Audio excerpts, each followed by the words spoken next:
Hello everybody and welcome back to today's video in which we thought we talk a little bit about how to set up goals and create change that actually lasts.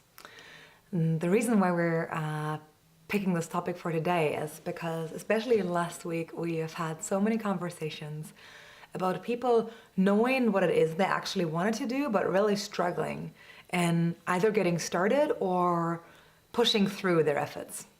And the model that we want to share with you today is something that really we've built from our experience and really helped us, our coaching, to be so much better. And yeah, hopefully will help you at home as well to understand maybe why it is that you are not reaching certain results and how you can improve. So let's dive right into this. Basically what we would say is there are three things that you want to consider when you're setting up something that you kind of like you want to do for a long time.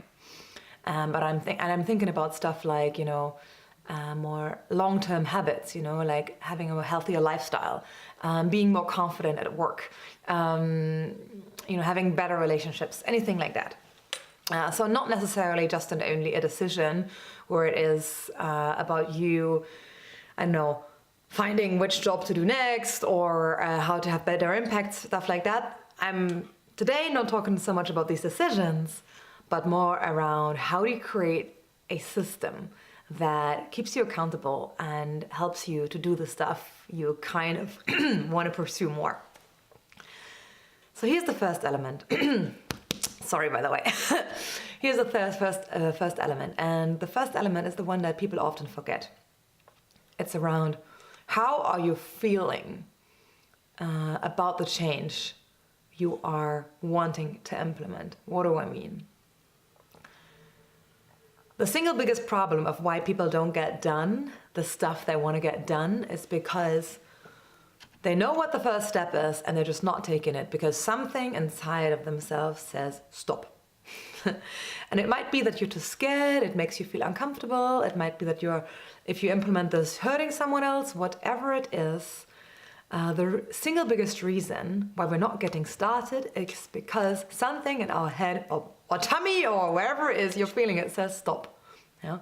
We call it a conflicting message to do. And what does it mean? And how to deal with this? First of all, let's just believe that your subconsciousness or your body or whatever it is you want to call it has a point. Let's just believe that for now. Let's don't ignore that stop uncomfortable feeling and think and listen. What does it actually want to tell you? Because most of the time there will be some things that are pretty valuable. Yeah.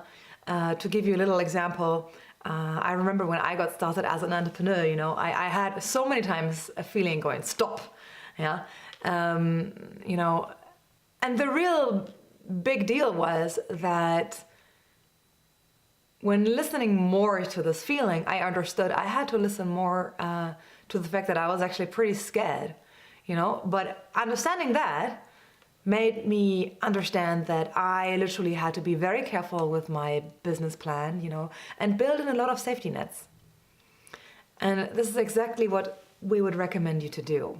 So if you're experiencing this kind of stop or hold or like some sort of uncomfortable feeling coming up, just listen to what is this feeling trying to tell you, And at the ARC we oftentimes say, fear asks you the question, what do I need to pay attention to? And that is exactly what we recommend you do in this first step. Listen to the uncomfortable feelings, if there are any, and pay attention to them. Ask them, hey, what would I have to do differently so that I can allow myself to feel good about that action I want to pursue on a continuous basis? First point. The second point is, do think about that behavior. That behavioral change, basically that whatever kind of habit it is you want to achieve. And it sounds very weird in a way, but just to give you a little example, we all, for instance, are loving to have these New Year's resolutions, right? Like, hey, I'm going to be more sporty. I'm going to, live a better lifestyle. But oftentimes these are vague intentions, you know. And what I mean is dare to make these intentions into very specific activities. You know, so someone saying, hey, I want to lose weight, or someone saying, I want to have more impact is an intention, but it is not an activity. It is nothing that you can directly do. And the challenge with that is, it is very easy for our body to just say, hey, you know, I've set the intention, I'm done, you know, but obviously on any activity level, you haven't come any further whatsoever. So it's way more efficient in our experience to, yes, consider the intention, but actually write down some specific activity, you know, like a homework sort of thing that you can do, right? So in the whole example of, you know, the New Year's resolution where you want to be a more sporty person, like what does it mean? How many times are you going to go for the gym per week, or how much exercise are you going to do? How are you going to restructure your diet? Dare to make it really, really specific. And put times behind it, you know? I love this idea of thinking of things as homework.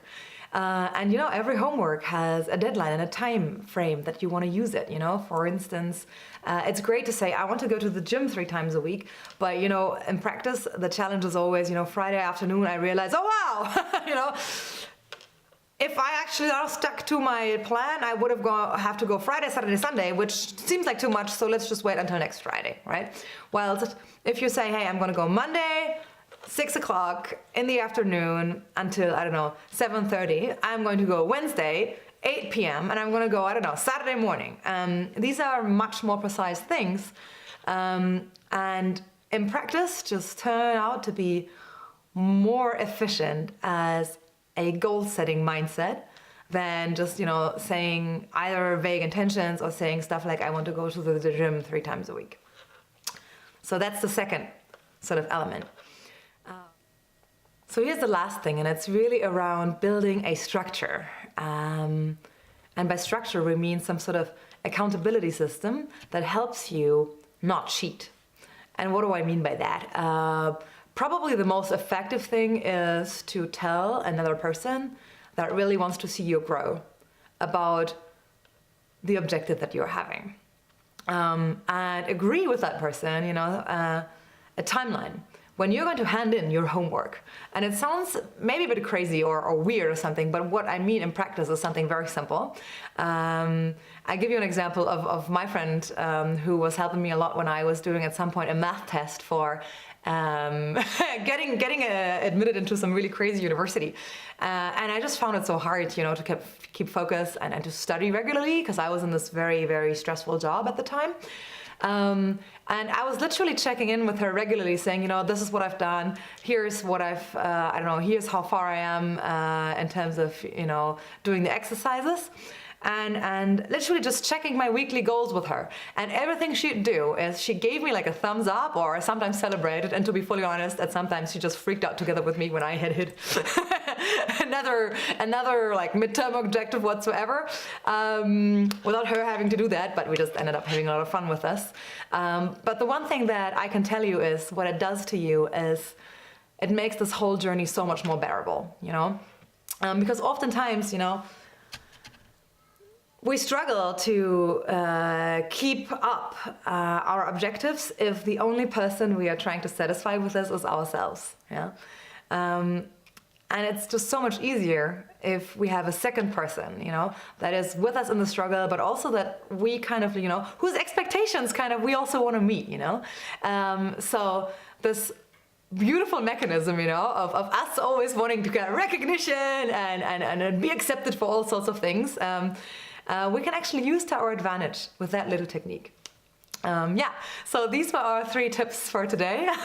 How to build some sort of mini strategies into your life that support you in having more sustainable change. Yeah, we hope you liked it. And as always, as you know, we organize retreats, boot camps all over Europe, supporting purpose-driven individuals to build impact that inspires themselves and others. And if that is something that you're curious about, you know, go and check our website or sign up for a coffee chat where we'll have a 45 to 60 minute free coaching and really find out if the arc is something that can support you, or yeah, if maybe there's someone else who can do it better, or yeah, as we say, worst case, just have fun. So if that sounds good for you, I'll put the link for the coffee chat below, and I'm giving you a super big hug and hope that you have a beautiful rest of the day. Bye bye!